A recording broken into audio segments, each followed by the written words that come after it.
লন্ডনে পৌঁছেছেন প্রধান উপদেষ্টা। কিং চার্লস হারমোনি অ্যাওয়ার্ড গ্রহণের পাশাপাশি দ্বিপাক্ষিক বৈঠক করবেন ব্রিটিশ প্রধানমন্ত্রীর সাথে। ডক্টর ইউনূসের সাথে তারেক রহমানের বৈঠক হতে পারে টার্নিং পয়েন্ট, মির্জা ফখরুলের মন্তব্য। বললেন বিপ্লবী দল নয় বিএনপি, নির্বাচনের মাধ্যমেই ক্ষমতায় যেতে চান তারা। এএফসি বাছাই ম্যাচে সন্ধ্যা 7টায় মুখোমুখি হচ্ছে বাংলাদেশ ও সিঙ্গাপুর। স্টেডিয়াম পাড়ায় দর্শকের ঢল।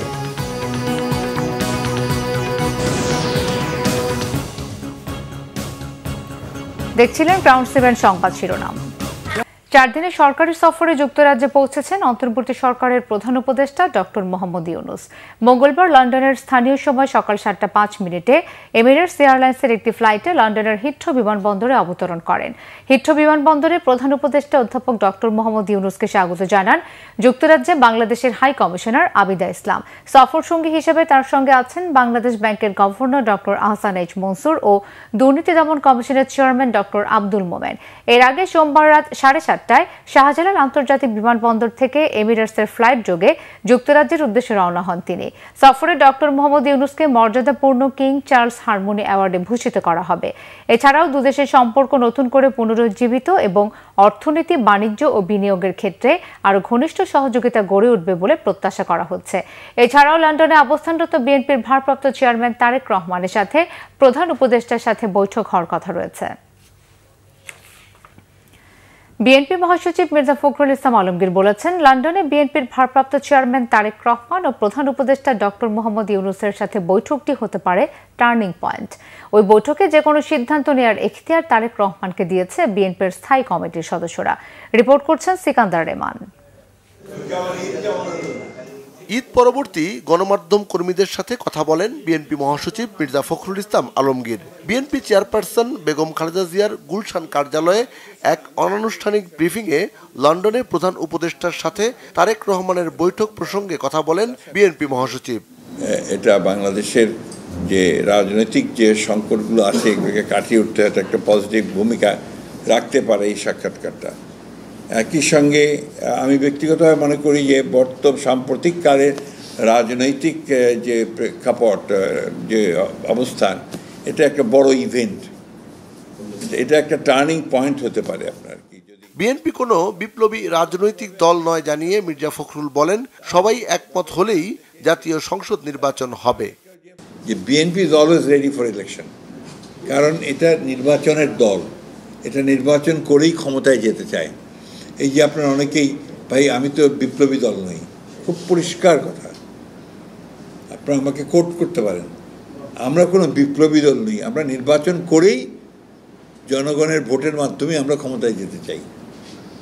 সুতরাং এই ব্যাপারে তো আপনারা আমি কোনো আমাদের কথাগুলো খুব পরিষ্কার আর কি, এবং যখন সবাই চাইবে একমত হবে তখন নির্বাচন হবে, অসুবিধা নেই। গণতন্ত্রে ভিন্ন মত থাকবে জানিয়ে বিএনপি মহাসচিব বলেন আলোচনার মাধ্যমেই সব সমস্যার সমাধান সম্ভব। সুষ্ঠু, অবাধ, নিরপেক্ষ নির্বাচন একমাত্র জায়গা। সিকান্দার রেমান, বাংলাভিশন, ঢাকা। এবছরও কোরবানির পশুর চামড়ার দাম না পাওয়া নিয়ে হতাশার মধ্যে আগামী সপ্তাহ থেকে লবণযুক্ত কোরবানির পশুর চামড়া কেনা শুরু করবেন ট্যানারি মালিকরা। বিশ্লেষকরা বলছেন কোরবানির পশুর চামড়া ক্রয় বিক্রয় খুবই অনানুষ্ঠানিকভাবে সম্পন্ন হওয়ায় দাম পাচ্ছেন না সাধারণ মানুষ। কে কার কাছ থেকে কত দামে চামড়া কিনছেন আর কতটা কিনছেন সুনির্দিষ্ট তথ্য নেই, তাই পুরো প্রক্রিয়ার ডাটাবেজের মাধ্যমে সম্পন্ন হওয়া উচিত বলেও মনে করেন বিশ্লেষকরা।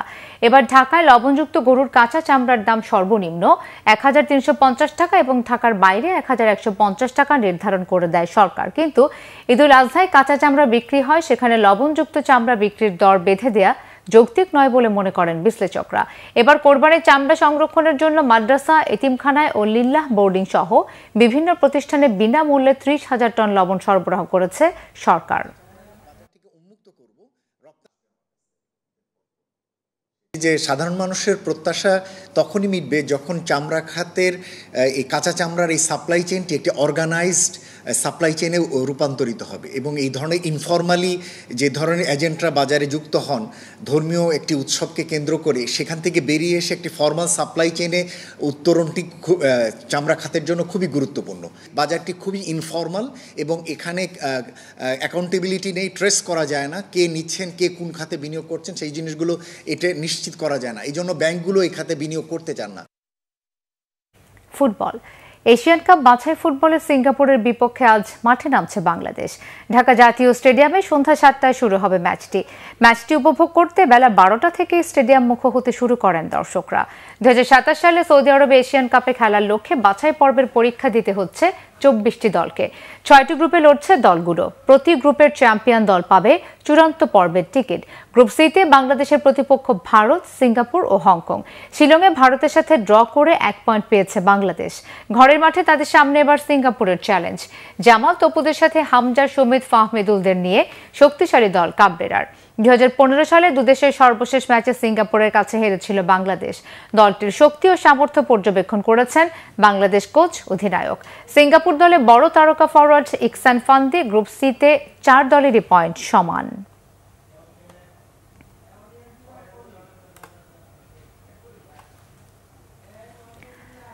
দর্শক, বাংলাদেশ সিঙ্গাপুর ম্যাচের সংবাদ সংগ্রহে ঢাকা স্টেডিয়ামে আছেন আমাদের বিশেষ প্রতিনিধি মানিক মাহমুদ।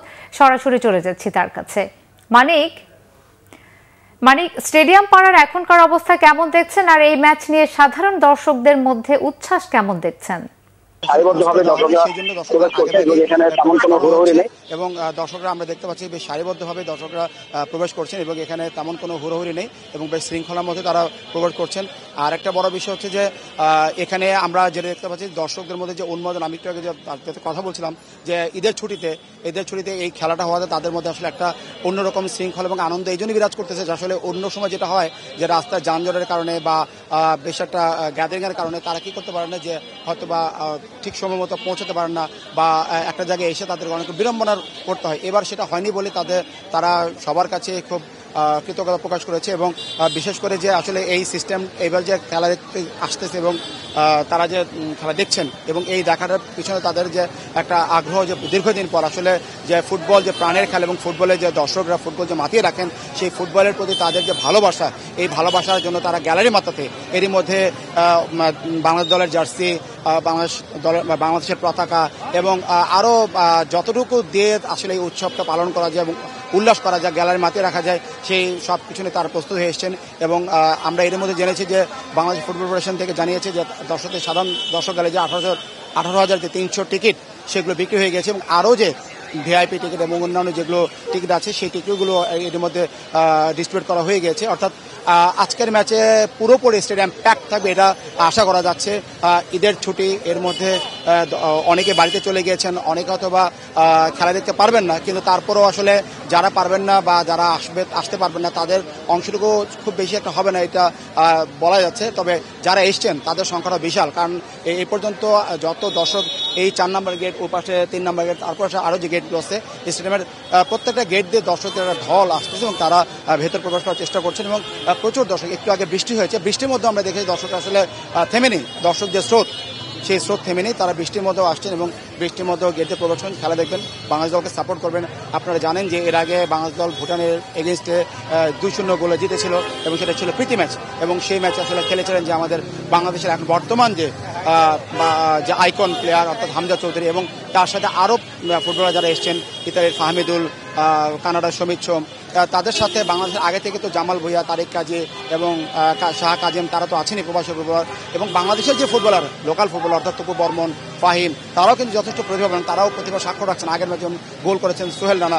তো এই ম্যাচটা ঘিরেও দর্শকদের মধ্যে একটা প্রত্যাশা, আসলে ফরেনারদের যারা যুক্ত হয়েছেন প্রবাসী ফুটবলার তাদের সাথে যে দেশীয় ফুটবলার যারা খেলছেন তারাও সমান তালে কিন্তু আসলে প্রতিভার যে বিচ্ছুরণ সেটা দেখাচ্ছেন এবং তাতে করে কিন্তু কোচও একটা মধুর সমস্যা পড়েছিলেন যে আসলে কাকে রেখে কাকে উনি দলে জায়গা দিবেন, কারণ এরই মধ্যে আসলে সবাই নিজেকে প্রমাণ করে যাচ্ছে এবং এই জায়গাটা হচ্ছে বাংলাদেশের ফুটবলের একটা ভালো গুড সাইড, ইতিবাচক দিক। আসলে যেই খেলাটা খেলতে হবে বাংলাদেশ ফুটবলকে, যে এশিয়ান কাপ বাছাইয়ে যে সিঙ্গাপুর বিপক্ষে যে ম্যাচটা, এই ম্যাচটা আসলে এই জন্য গুরুত্বপূর্ণ, কারণ এই গ্রুপে সি গ্রুপে বাংলাদেশের আরও বাকি যে 3টে দল আছে, 3টে প্রতিপক্ষ হংকং, সিঙ্গাপুর এবং ভারত, এবং 3 দলের পয়েন্ট সমান, অর্থাৎ প্রত্যেকে 1 পয়েন্ট করে আছে এবং আজকের ম্যাচে বাংলাদেশ যদি জিতে যায় তাহলে তারা এগিয়ে যাবে। তো এই ম্যাচটা সিঙ্গাপুর জন্য গুরুত্বপূর্ণ, তারা জিতলে তারাও এগিয়ে যাবে। তো বাংলাদেশ চাচ্ছে ঘরের মাঠে যেন একটা জয় উপহার দিতে পারেন জামাল ভুঁইয়ারা, এবং এই ম্যাচটা জিতলেই এশিয়ান কাপ বাছাই যে সিরিজ হবে তারা এগিয়ে যাবে।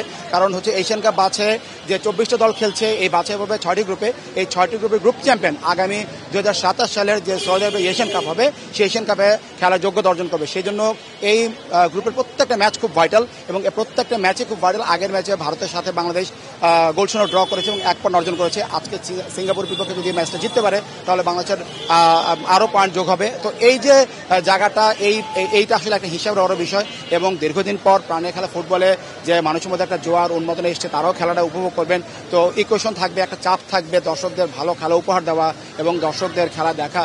তো সবকিছু মিলে প্রকৃতিও আসলে আজকে অনেকটাই হয়েছে যে ঠান্ডা প্রকৃতি, একটু গরম গরম ছিল সকাল থেকে, তো বৃষ্টি আসার পরে কিছুটা শীতল হয়ে গেছে। দর্শকরা অথবা খেলা দেখতে গ্যালারিতে কিছুটা কষ্ট হবে, কারণ গ্যালারিতে অনেকটা ছাউনি আছে, তারপরে যে অংশটুকু খোলা আছে সেখানে হয়তো বা সিটগুলো ভিজে যাবে, দর্শকদের বসতে একটু কষ্ট হবে। পরে হয়তো বা দর্শক একটু মেনে নেবেন, কারণ যেহেতু বাংলাদেশের খেলা, সিঙ্গাপুরের সাথে বিপক্ষে খেলা এবং এই ম্যাচটা আপনি জানেন যে বাংলাদেশে যেরকম হামজা আছেন, সমিত আছেন, ফাহমিদুল হাসান, এই নতুন যে 3 বিদেশি প্রবাসী ফুটবলার, তার পাশাপাশি কিন্তু সিঙ্গাপুর দলও কিন্তু আছেন যে আমরা জানি ইকসান ফান্দি, তাদের খুব গুরুত্বপূর্ণ প্লেয়ার, বড় প্লেয়ার এবং সে ভালো খেলে থাকেন। তার সাথে আরও অন্য যে প্লেয়ার আছে তারাও বেশ প্রতিভাবান। সিঙ্গাপুর বাংলাদেশে আসার আগে মালদ্বীপের সাথে ভালোভাবে একটা ম্যাচ জিতে এসেছে, প্রীতি ম্যাচ জিতে এসেছে।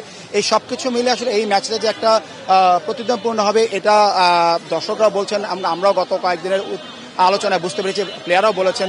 এবং আজকে দর্শকদের মধ্যে যে আমি যতটুকু আলোচনা করা তাদের সাথে কথা বলে যেটুকু জেনেছি যে আসলে এই ম্যাচটা শুধু ফুটবল, শুধু তারা যে আসছেন যে গোল দেখার জন্য, ব্যাপারটা সেরকম না। আসলে প্রত্যেকটা প্লেয়ারের যে পারফরমেন্স, অর্থাৎ প্রত্যেকটা প্লেয়ারের যে তার যে ড্রিবলিং বলেন বা প্লেয়ারের যে এক একটা যে কৌশল, মানে কে কীরকম কর্নার কিক নিল, কে কীরকম থ্রোয়িং করলো, কে কীরকম ড্রিবলিং করলো, এগুলো নিয়ে তারা আলোচনা করতেন। তাদের মধ্যে একটা আলোচনা হয়, একটা আলোচনার টপিকস, আসলে কে কতটা ভালো সার্ভিস দিতে পারেন, এটা নিয়ে তাদের আলোচনা হচ্ছে। এই যে দর্শকের মধ্যে ফুটবল নিয়ে যে খুঁটিনাটির আলোচনা, এই খুঁটিনাটি আলোচনাগুলো নিয়ে কিন্তু তাদের মধ্যে চলছে এবং তারা চান ভালো একটা খেলা দেখতে, উপহার যেন মানে জামাল ভুঁইয়ারা ভালো একটা খেলা উপহার দিতে পারেন এবং জয়টা অবশ্যই প্রত্যাশিত, জয়টা তো পেতেই হবে। এবং দীর্ঘদিন পর ফুটবলের যে উৎসব আসছে, তো দর্শকরা প্রত্যাশা করছেন, তারা যে প্রত্যাশা নিয়ে এসছেন মাঠে খেলা দেখতে, যেহেতু অনেকে টিকিট না পেয়ে হতাশ হয়েছেন, ঢাকার বেশ কয়েকটি জায়ান্ট স্ক্রিনে খেলা দেখানো হবে সেই ব্যবস্থা করেছে বাফুফে। তো যারা খেলা দিতে পারবেন সৌভাগ্যবান, তারা চাইছেন যেন একটা জয় নিয়ে তাদের যে এত পরিশ্রম এবং এই যে আশার যে প্রত্যাশা, একটা ভালো খেলা দেখা এবং এই ভালো খেলা দেখবেন এবং জয় নিয়ে তারা বাড়ি ফিরতে পারবেন, এই প্রত্যাশা দর্শকদের। মিথিলা, এ পর্যন্ত, পরবর্তীতে আপনাকে আরও দর্শকদের জানাবো। এ পর্যন্তই। মানিক, আপনাকে ধন্যবাদ। এই ছিল এখনকার মতো, পরের সংবাদ দেখার আমন্ত্রণ রইল।